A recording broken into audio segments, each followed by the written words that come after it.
پاک رحمت عالم سید عالم رسول ہاشمی نبی مختار جناب احمد مصطفیٰ حضرت محمد مصطفیٰ صلی اللہ علیہ وآلہ وسلم کی بارگاہ اقدس بارگاہ ناز میں حضرت درود و سلام پیش کرنے کے بعد احبابی اس وقت اللہ کریم کا شکر ہے کہ جس نے ہم سب کو اشرف المخلوقات انسان پیدا فرمایا۔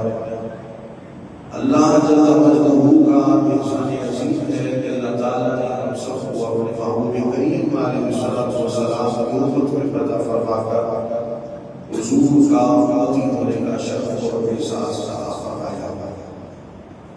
ماہ صفر المظفر یہ شروع ہے اور اپنے اختتام کی طرف رواں ہے۔ اس مہینے کے اندر بہت سارے اولیاء اللہ کے اعراض مبارکہ کا انعقاد ہوتا ہے، اس لیے اس مہینے کو اولیاء اللہ کا مہینہ کہا جاتا ہے۔ اس مہینے میں حضور سید الامم حضور داتا اجویری علی بن عثمان اجویری رضی اللہ تعالی عنہ آپ کا بھی اس عبادت ہوتا ہے۔ اس مہینے میں عاشق رسول بلکہ عاشقوں کے دل کی دھڑکن اشعار امام احمد رضا فاضل رحمۃ اللہ علیہ آپ کا بھی اس عبادت ہوتا ہے۔ اسی طرح تاجدار گلڑا حضور پیر مہر علی شاہ رحمۃ اللہ علیہ آپ کا بھی اس مبارک اس کے علاوہ بھی دیگر کئی ایسے بزرگان دین ہیں کہ جن کا اس مہینے کے اندر اس مبارک ہوتا ہے۔ یاد رکھیں اللہ رب العزت اپنے محبوب کو بے شمار احساسات اور بے شمار انعامات عطا فرماتا ہے، اور ان انعامات کی سب سے بڑا انعام اللہ کو عطا فرماتا ہے وہ مقام محبوبیت عطا فرماتا ہے۔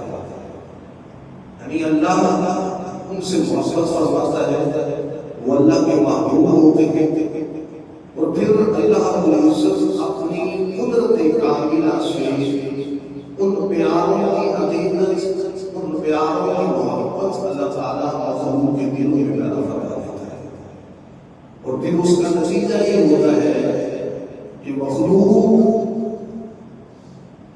ان اللہ کے پیاروں سے، اللہ کے محبوبوں سے محبت کرنا شروع کر دیتے ہیں۔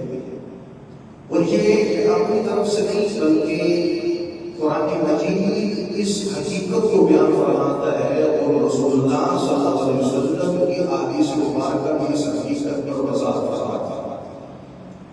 اللہ تعالیٰ قرآن مجید میں ارشاد فرماتا ہے سورۃ مریم ان الذین آمنوا وعملوا الصالحات سیجعل لهم الرحمن ودا، فرمایا بے شک وہ لوگ جو ایمان لائے، اعمال صالحہ کیے، اچھے اعمال کیے، ان قریب اللہ اور نیک لوگوں کی محبت لوگوں کے دلوں میں پیدا فرما دیتا ہے۔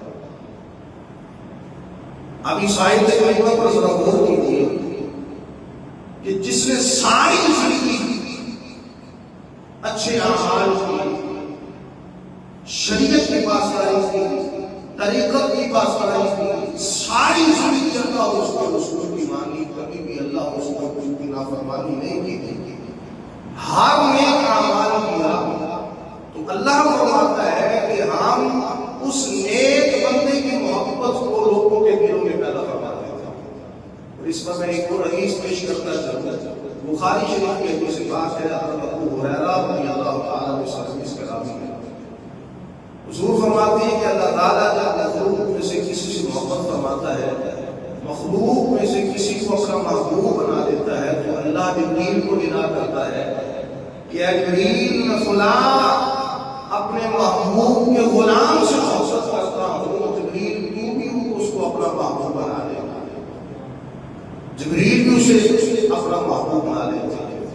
پھر جبریل علیہ السلام آسمانوں پر جا کر آسمانوں پر ندا دیتی ہے کہ اے آسمانی مخلوق، اللہ کا عدل ہے، اللہ کا حکم ہے کہ اللہ اپنے محبوب کے اس غلام سے محبت فرماتا ہے، لہذا اے آسمانی مخلوق تم بھی اس سے اپنا محبت فرماؤ، اسے اپنا محبوب بنا لو۔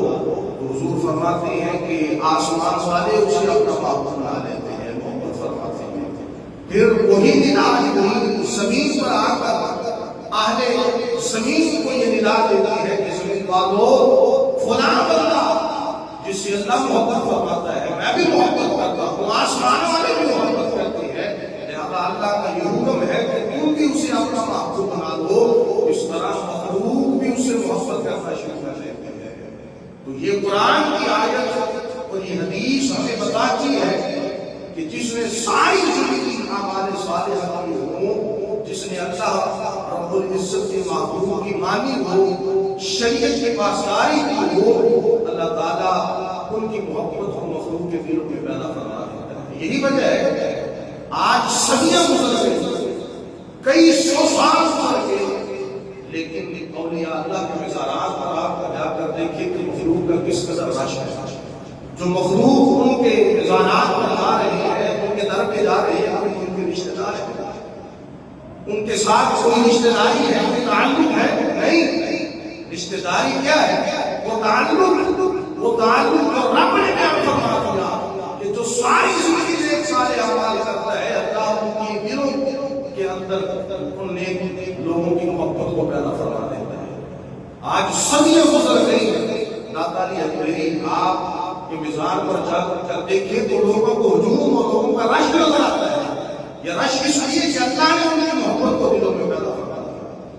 آج بابا صاحب کی مزار پر چلے جائیں، صوفی برکت علی صاحب کی مزار پر چلے جائیں، کسی بھی مزار پر آپ اللہ والے کے چلے جائیں، آپ لوگوں کا ہجوم اور رش نظر آئے گا۔ وہ ہجوم اور رش اس لیے ہے کہ اللہ تعالیٰ نے مخلوق کے دلوں میں ان کی محبت کو پیدا فرما دیا ہے۔ وہ دنیا سے چلے بھی گئے، لیکن جو محبت اللہ نے مخلوق کے دلوں میں پیدا فرمائی ہے وہ مخلوق کی وہ محبت ہمیشہ قائم ہو سکتا ہے۔ حضور داتا علی حجویری رحمۃ اللہ علیہ آپ کا اس مبارک کی سفر مظفر کی 20 تاریخ یعنی 18 19 20 3 دن آپ کا اس مبارک ہوتا ہے، لیکن آپ کا جو وصال ہے وہ 20 سفر مظفر پر آپ رضی اللہ تعالیٰ عنہ افغانستان کے علاقہ حجویر کے اندر پیدا ہو گئے تھے، اس لیے آپ کو کیا کہا جاتا ہے؟ حجویری کہا جاتا ہے۔ حجویری کیا کہا جاتا ہے؟ حجویری۔ آپ کا نام علی ہے، آپ کے پاپا کا نام عثمان ہے، آپ اصلی سید ہیں بلکہ نجیب الطرفین سید ہیں۔ باپ کی طرف سے آپ کا سلسلہ نسب امام حسن مجتبی اللہ تعالیٰ سے جا کر ملتا ہے، اور ماں کی طرف سے آپ کا سلسلہ نسب امام حسین رضی اللہ تعالیٰ سے جا کر ملتا ہے۔ تو نجیب الطرفین اس سید کو کہا جاتا ہے جو حسن و حسینی سید ہو۔ نجیب الطرفین سید کسے کہا جاتا ہے؟ جو حسنی اور حسینی سید ہو، جس کا باپ جس کا سلسلہ نسب امام حسن تک پہنچتا ہو اور امام حسین تک پہنچتا ہو، اسے نجیب الطرفین سید کہا جاتا ہے۔ تو آپ نجیب الطرفین یہ ہیں سید سے۔ آپ رضی اللہ تعالیٰ عنہ کے جو مثال کی تاریخ ہے اس میں بہت سارے اختلاف ہیں، لیکن اکثریت کے ساتھ جن مورخین نے تاریخ نقل کی ہے وہ 465 ہجری آپ کی مثال کی، آپ کی مثال کا سال ہے 465 ہجری۔ اب جو سال چل رہا ہے یہ 1448 ہے، تو 1448 میں سے 465 نکالے تو یہ بنتے ہیں 983 سال۔ تو گویا آپ کو اس دنیا سے گئے ہوئے 983 سال گزرے ہیں، لیکن اللہ کا وعدہ آج بھی پورا ہو رہا ہے۔ 983 سال گزرنے کے بعد بھی آج آپ کا ذکر اسی طرح کیا جا رہا ہے۔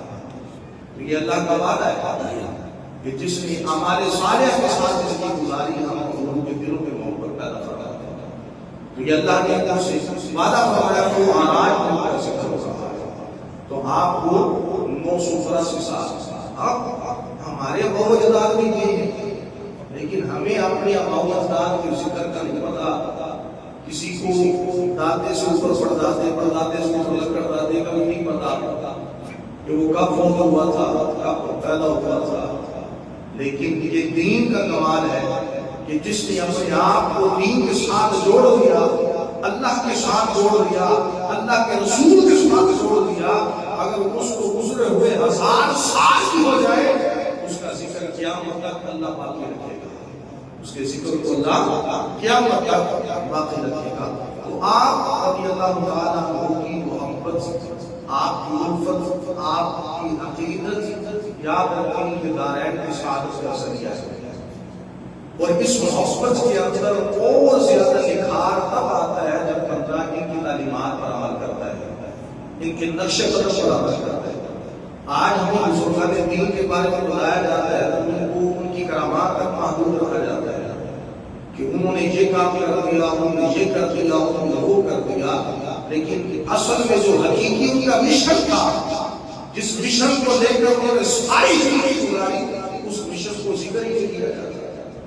تو جب ذکر ہی نہیں کیا جاتا تو پھر ان کے خلاف بولنے والے منکرین اپنی زبانیں بھی دراز کرتے ہوئے نظر آتے ہیں.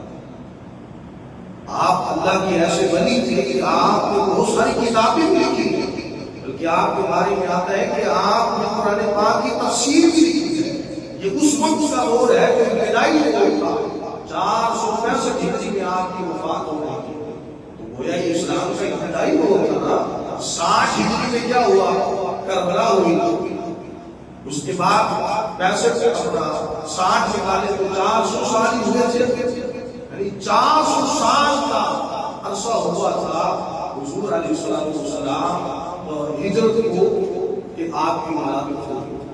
تو گویا ابتدائی وہ ایام تھے، وہ اسلام سے ابتدائی دور تھا جب آپ کی ولادت ہوئی اور آپ نے دین کا کام کیا. لیکن اس وقت آپ کی سب سے معتبر کتاب اور سب سے بہترین کتاب ہے وہ کتاب کشف المحجوب ہے. کشف المحجوب، کشف المحجوب کہتے ہیں پردوں کو کھولنے والے. محجوب بات پردوں کو کہا جاتا ہے. کشف کا مطلب ہوتا ہے کھولنا، محجوب کشف المحجوب کا مطلب پردوں کو کھولنے والے. تو گویا یہ ایسی کتاب ہے کہ اگر بندہ اس کتاب کو پڑھ لے اور پڑھ کر اس پر عمل کرنا شروع کر دے تو اس کی نجی زندگی بھی بہتر ہو جائے گی اور معاشرت کی لحاظ سے ہم سب ٹھیک ہو جائے گی. آپ نے اس کتاب کے اندر ایسی ایسی چیزیں ذکر فرمائی، اس لیے ہر بندے کو چاہیے کم از کم اس کتاب کو ضرور مطالعہ کرے. اگر کسی کو مرید ہونا ہو اسے سمجھ نہ آ رہی ہے اس کا مرید ہو. اور آج فلم کا دور ہے، آج کے دور میں تو ویسے ہی پتہ نہیں چلتا اصل کون ہے نقل کون ہے. ہر بندہ ہی نقل ہونا کرتا ہے اور ہر بندہ ہی اپنے آپ کو ولایت کے اعلیٰ مقصد پر بیٹھا ہوا نظر آتا ہے کہ میں سب سے بڑا ولی ہوں، مجھ سے بڑا کوئی ولی نہیں ہے. تو اگر کوئی مرید ہونا چاہتا ہے اور چاہتا ہے کہ کسی ولی کے ہاتھ یا اپنا ہاتھ کو مجھے سمجھ نہیں آ رہا کس کے ہاتھ میں ہاتھ دوں، اس سے چاہیے وہ اس کتاب کا شروع سے لے کر آخر تک مطالعہ کر لے. اسے پتہ چل جائے گا کہ ولی کیسا ہوتا ہے اور ولی کے اندر کون کون سی صفات ہونی چاہیے. اسے علم ہو جائے گا، پتہ چل جائے گا. جب اس کتاب کا مطالعہ کر لے گا تو اسے حقیقت پتہ چل جائے گی، اصل و نقل کا فرق معلوم ہو جائے گا. تو آپ رضی اللہ تعالیٰ عنہ کی جو کتاب ہے کشف المحجوب، اس کے اندر سے چند باتیں آپ کے سامنے ذکر کر اصلاح کرنے کی کوشش کریں گے. یاد رکھیں اللہ تعالیٰ نے یہ جو نظام کائنات بنایا ہے، اس کائنات کے اندر سارے ادارے برابر نہیں رکھے، سارے یکساں نہیں ہے. معاشی لحاظ سے سارے یکساں نہیں ہے. کوئی غریب ہے، کوئی امیر ہے. کسی کو اللہ تعالیٰ نے دولت کی فراوانی عطا فرمائی ہے، کوئی مفلسی کی زندگی گزار رہا ہے. تو اللہ نے معاشی لحاظ سے اس کائنات کے نظام کے اندر ہر بندے کو برابر نہیں رکھا، فرق رکھا ہے، درجہ بندی رکھی ہے. اور یہ فرق اور درجہ بندی کیوں رکھی گئی؟ یہ بندوں کی آزمائش کے لیے رکھی گئی. یہ بندوں کی آزمائش کے لیے. اگر اللہ نے کسی کو دولت عطا فرمائی ہے تو اسے اپنی دولت پر گھمنڈ اور غرور اور تکبر نہیں کرنا چاہیے، بلکہ اسے اللہ کا شکر ادا کرنا چاہیے کہ اللہ تو نے دولت عطا فرمائی ہے، میں اس قابل تو نہیں تھا، تو یا اللہ تو نے دولت عطا فرمائی ہے، تیرا میں شکر ادا کرتا ہوں۔ اور پھر اس دولت کو جب ہم کسی غریب کی مدد کرتے ہیں تو اس مدد کو احسان سمجھ کر نہیں کرنی چاہیے کہ میں کسی پر احسان کر رہا ہوں، بلکہ خدمت سمجھ کر اس کی جو ہے مدد کرنی چاہیے۔ اور اپنے اندر یہ شعور اسے پیدا کرنا چاہیے کہ آج اگر اللہ نے مجھے دولت عطا فرمائی ہے، اگر اللہ چاہتا تو مجھے غریب کر کے کسی اور کو امیر بنا دیتا۔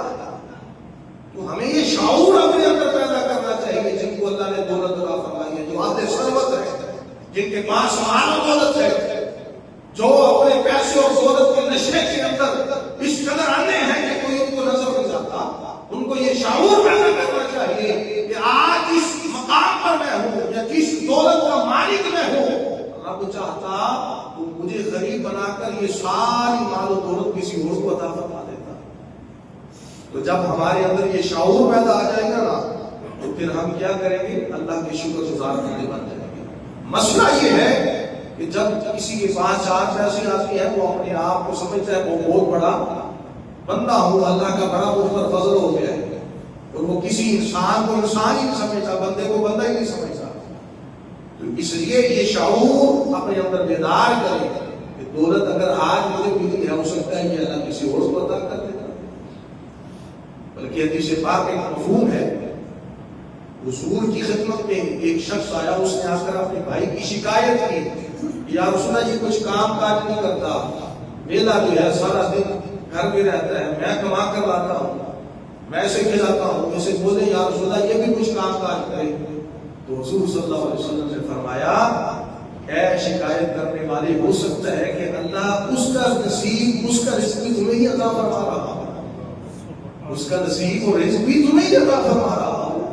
تو اس لیے یہ مت سوچے یہ دولت کے انبار، یہ بینک بیلنس میرا ہے تو یہ میرا کمال ہے، یہ سب کچھ میں نے کیا ہے، نہ یہ رب کا فضل ہوا ہے۔ اگر وہ چاہتا تو مجھے غریب بنا سکتا تھا، اور چاہتا تو تیری جگہ کسی اور کو بھی بنا دیتا۔ تو اس لیے ہمیشہ یہ شعور اپنے اندر پیدا رہتا ہے۔ اور قرآن مجید میں اللہ رب العزت ارشاد فرماتا ہے ایسے لوگوں کا ذکر اللہ تعالیٰ نے فرمایا، اپنے پیاروں کا فرمایا وَيُطْعِمُونَ الطَّعَامَ عَلَىٰ حُبِّهِ مِسْكِينًا وَيَتِيمًا وَأَسِيرًا، فرمایا کہ وہ اللہ کے پیارے جن کو کھانے کی چاہت اور ضرورت بھی ہوتی ہے، اس کے باوجود وہ اللہ کی رضا کے لیے، اللہ کی خوشنودی کے لیے یتیموں، غریبوں اور قیدیوں کو کھلا دیا کرتے ہیں۔ یہ اولیاء اللہ کی بات ہو رہی ہے، پیاروں کی بات ہو رہی ہے، جو خود آج ضرورت ان کو خود تھی، لیکن اللہ کی رضا کے لیے انہوں نے اپنی ضرورت کو پیچھے کیا۔ کوئی یتیم، کوئی غریب، کوئی بے پیر بلاش آیا تو اس کو وہ کھانا، وہ رقم اس کو دے دی۔ یہ اللہ کے نیک بندوں کی صفات ہے۔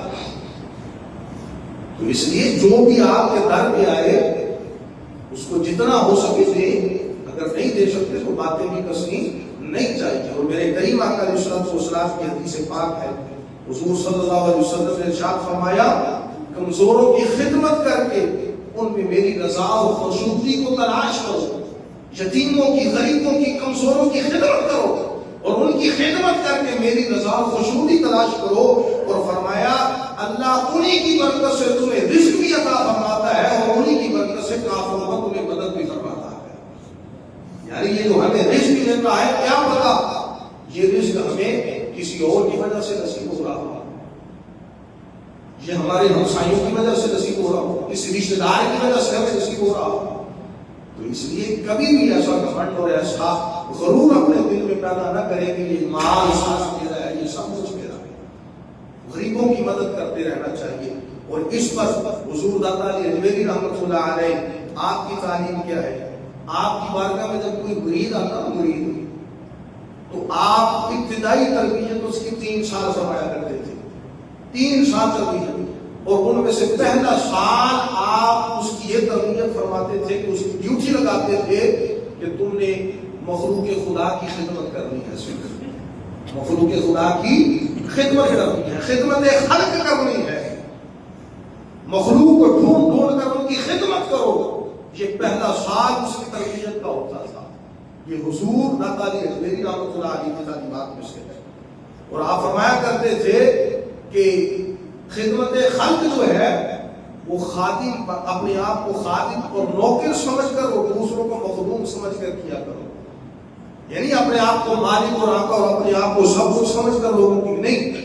اگر خدمت خلق کرنی ہے تو اپنے آپ کو خادم سمجھو، نوکر سمجھو، اور دوسروں کو کیا کرو، مخدوم سمجھو، ان کی خدمت کر رہا. یہ حضور داتا علی اجمیری رحمۃ اللہ علیہ کا یہ معمول تھا. اور آپ کے در پہ آج بھی اگر چلا جائے کوئی غریب پر اور کوئی بھی بھوکا، تو آپ جب زندہ تھے تب بھی غریب پروری کیا کرتے تھے. لیکن اللہ تعالیٰ نے یہ نظام، یہ سلسلہ اس کے جانے کے بعد بھی جاری اور ساری رکھا. نہ جانے کتنے لوگ آج بھی اس میزان پر جا کر کھانا کھا کر اپنے پیٹوں کو بھر رہے ہیں. تو یہ اللہ کا فضل ہے نا، کہ جنہوں نے ساری زندگی اس چیز کو ترجیح دی، اس چیز کو سامنے رکھا کہ لوگوں کی خدمت کرنی ہے، لوگوں کے ساتھ خیر خواہی کا معاملہ پیش کرنا ہے. تو اللہ تعالیٰ نے ان کے جانے کے بعد بھی ان کے مزاج پر اس سلسلے کو جاری اور ساری رکھا ہوگا. آج بھی کئی لوگ وہاں لنگر کا اہتمام کرتے ہیں. اس حوالے سے نا ایک آیت ملتی ہے سلوک صوفیاء کے اندر. ایک اللہ والے تھے، انہوں نے وہ فرماتے ہیں مجھے خواب کے اندر حضور داتا علی اجمیری رحمۃ اللہ علیہ کی زیارت ہوئی. جب زیارت ہوئی تو میں نے پوچھا حضور یہ آپ کے مزار پر لوگ باہر دھوم دھماکے، یہ ناچ گاپا، یہ سب کچھ کرتے ہیں، یہ کیا کرتے ہیں؟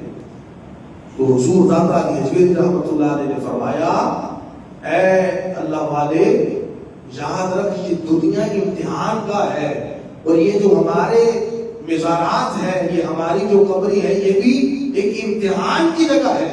جہاں جو جس نیت سے آتا ہے اللہ اس کو اسی نیت سے عطا فرماتا ہے. اگر کوئی کسی خرافات یا گندگی کی نیت سے آتا ہے تو اللہ اس کو اس کی سزا دے گا، اور جو اچھی نیت کے ساتھ آتا ہے تو اللہ ہمارے صدقے اس کو وہ عطا فرماتا ہے. اور پھر اس نے پوچھا حضور پھر یہ آپ کے مزار پر یہ جو چندے کے بکس رکھے ہوئے ہیں، یہ نذرانے ہوتے ہیں، یہ کیا ہے؟ آپ کو دولت کی حاجت ہے؟ آپ نے فرمایا جب میں زندہ تھا تب بھی مجھے دولت کی کوئی ضرورت نہیں، اب بھی ہمیں دولت کی کوئی ضرورت نہیں. یہ تو اللہ کا فضل ہے، یہ تو اللہ کا کرم ہے کہ اللہ تعالیٰ ہمارے مزارات پر کئی بھوکوں کو پیٹ بھر کے کھانا کھلا رہا ہے. تو یہ اللہ کا فضل اور کرم ہے. لہذا ان کے مزارات پر جانا، اور یہ بھی یاد رکھیں آج کا جو دور جا رہا ہے، ان کے مزارات پر جا کر ہمیں سنت اور اچھے طریقے سے جو طریقہ ہے ان پر حاضری دینے کا، وہ یہ نہیں کہ وہاں جائیں اور جا کر سجدے کرنا شروع کر دیں، یہ نہیں کہ ان کے قبر کے طواف کرنا شروع کر دیں، یہ نہیں کہ ان سے مانگنا شروع کر دیں. ایسا نہیں. ان کے مزارات پر جائیں، ان کی قبر پر جائیں، تھوڑے سے فاصلے پر کھڑے ہو کر دعائے خیر کریں، وصال ثواب کریں. وصال ثواب کرنے کے بعد جو آپ کی عادت ہے، آپ کی جو ضرورت ہے، وہ رب سے مانگے. آپ وسیلہ ان کا دیں، یا اللہ تیرا نیک بندہ ہے، ساری زندگی اس نے اچھے کام کی ہے، اے اللہ میں ان کا وسیلہ دے کر تجھ سے فلاں میری ضرورت فلاں حاجت ہے، اے اللہ اس ضرورت کو پورا فرما. تو اللہ تعالیٰ ان کے صدقے وہ ضرور پوری فرمائے گا. تو یہ جا کر سجدے کرنا، یہ جا کر سب کچھ کرنا، یہ بالکل شریعت کے اندر ناجائز اور حرام ہے. ایسا کوئی تصور اسلام کے اندر نہیں ہے، ایسا تصور کوئی بھی نہیں. تو مزارات پر جائیں، وہ یہ جو چادر وغیرہ چڑھاتی ہیں، چادر چڑھانی چاہیے لیکن ایک چادر کافی ہے، تاکہ باقی قبروں سے ایک، تو اگر اللہ کو کوئی نیک بندہ ہے یا کوئی اللہ کا علماء میں سے کوئی عالم دین ہے، اس کی قبر ہے قبرستان کے اندر، اس کی قبر پر اگر ایک چادر ڈال دی جائے اس لیے کہ تاکہ باقی قبروں سے یہ ممتاز نظر آئے کہ یہ کوئی عام بندہ نہیں، کوئی عالم دین تھا، اللہ کا نیک بندہ تھا، تو ایک چادر تک اجازت ہے. لیکن یہ کیا چادروں کے بار لگا دینا، ایسا نہیں. جس پیسوں کی آپ نے چادر خرید کر وہاں ڈالنی ہے وہ بہتر ہے اس چادر کے جو پیسے ہیں وہ ان کے نام کا اصالہ ثواب کرتے ہوئے کسی غریب کو دے دے، یہ زیادہ فائدہ ہے. اور یہ صاحب مزار بھی راضی ہوں گے، رب بھی راضی ہوگا، رب کا رسول بھی راضی، اور اس کا فائدہ آپ کو پہنچے گا. وہاں آپ چادر ڈالتے ہیں، وہ چادر کیا کرتے ہیں بعد میں ساری اٹھا لی جاتی ہے، اور کوئی خاص بندہ سلام کرنے کے لیے آئے اس کے گلے میں ڈال دی جاتی چلے ابھی تو لے جا کر. تو یہ قطعاً ایسا نہ کرے. یہ منتیں کر لینا کہ چادریں جا کر چڑھائیں گے، یہ کریں گے، وہ کریں گے، یہ کچھ بھی نہیں. اس سے بہتر یہ ہے کہ ان پیسوں کا صدقہ کر دیں، ان پیسوں کو کسی غریب کو دے دیں، کسی یتیم کو دے دیں. یہ زیادہ فائدہ ہے. آپ کے پیسوں کی وجہ سے اگر کسی کے پیٹ میں ایک لقمہ چلا گیا، کھانا چلا گیا، اور اس کے منہ سے اگر آپ کے لیے دعا نکل گئی تو یقین کریے وہ ایک دعا کا جملہ ہی آپ کی بخشش کے لیے کافی ہو جائے گا. تو اس لیے آپ کی تعلیمات میں سے یہ بھی ہے کہ آپ غریب پرور تھے، لوگوں کی خدمت کیا کرتے تھے، اور آپ کی زندگی. اور یہ بھی ایک مختصر سا ذکر کر دوں کہ بعض آپ سمجھتی ہیں کہ یہ شریعت اور طریقت ایک ہی چیز ہے. شریعت پر عمل کرو، بندہ اللہ کا قرب پالے، اس کے بعد شریعت ختم، بس طریقت جو ہے وہ ہم عمل کریں گے. نہیں، شریعت اور طریقت ایک ہی چیز ہے. بلکہ شریعت کا دوسرا، بلکہ شریعت کا یہ راستہ طریقت بھی ہے. شریعت اور طریقت الگ نہیں ہے کہ بندہ کہ میں بہت پہنچ گیا ہوں، پہنچی ہستی ہو گئی ہوں، اب مجھ سے کوئی بھی جو ہے وہ جو کچھ مرضی کرتا پھر وہ شریعت کے خلاف جاتا رہا، وہ مجھ سے پوچھ گا. ایسا نہیں ہے. حضور رحمت علی اجمیری کی اس بارے میں بھی تعلیمات ہیں. آپ فرماتے ہیں کہ وہ لوگ جو اپنے آپ کو سمجھتی ہیں کہ ہم ایسے مقام پر پہنچ گئے ہیں کہ جس مقام پر اللہ کا قرب نصیب ہو گیا ہے، اور قرب کے بعد اب ان پر شریعت کے ارکان میں سے کوئی رکن ان پر لازم نہیں ہے، وہ ہر شریعت کے رکن سے آزاد ہے. فرمایا ایسے لوگ کہنے والے وہ گمراہ لوگ ہیں، وہ گمراہ ہے، وہ حق پر نہیں ہے. حق پر وہی ہے جو شریعت پر بھی عمل کرے اور طریقت پر بھی عمل کرتا ہو. اس لیے شریعت اور طریقت، اور یہ ایک سکہ لگا کے کہنا میں آپ کے پاس جی فجر بھی مدینے شریف پڑھتا ہوں، زور بھی مدینے شریف پڑھتا ہوں، یہ سب جھوٹ ہے، یہ ڈرامے بازی ہے. ایسا کچھ نہیں ہے. حقیقی ولی اللہ تو وہی ہے جو شریعت کے ہر حکم پر عمل کرتا ہو، نماز کی پابندی کرتا ہو، اور لوگوں کے ساتھ حسن سلوک سے پیش آتا ہو. ولی وہی ہوتا ہے. یہ کیا آج کسی ولی کے در پہ جائے تو اس کی نظر کیا ہوتی ہے؟ جیب پر ہوتی ہے. یہ نظرانہ کتنا دے کر جاتا ہے. یہ سب ڈرامے، یہ سوشل میڈیا پر بڑے بڑے ہیں، یہ دم درود، یہ تمیزات کرنے والے، یہ سب جھوٹ ہے، سب جھوٹ ہے.